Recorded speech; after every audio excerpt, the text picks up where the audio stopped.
All right, let's talk about the 50-year mortgages. Is that really going to help affordability? As a tax attorney and a bankruptcy attorney, the thing that most people do not understand is interest rates and the cost of money. Just because you have a lower payment doesn't necessarily mean that is a good thing, especially if the bank is going to be owning your home for 50 years.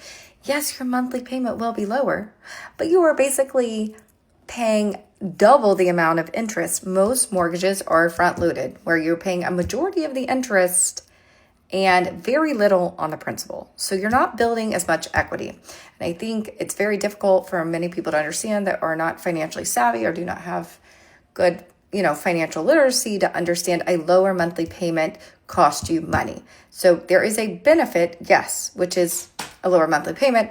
The cost is you are going to pay more interest. That is with anything. That is with credit cards. That is with mortgages. That is with owing back taxes. Oftentimes I do put people and partial pay installment agreements, right?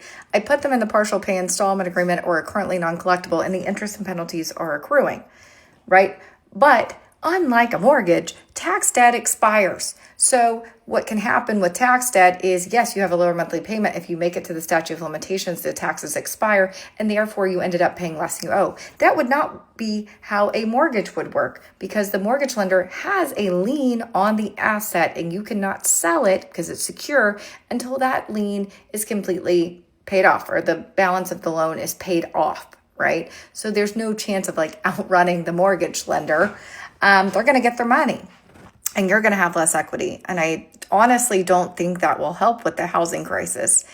It is frustrating to me as an educated, financially savvy individual that does bankruptcy and tax that the government thinks the American people are stupid. They must think you're stupid to propose this as a solution to the housing crisis. I think it would probably increase the demand. And the problem with housing is we have people that can afford to pay in cash to outbid, to run the prices. We have corporate interests that are buying a lot of single family homes and then renting them back to American people. And we don't have a lot of housing. So I don't think that's going to solve this problem. And I'm frustrated that people can't see that, they think that you're stupid. And that's why they're telling you this is a good idea.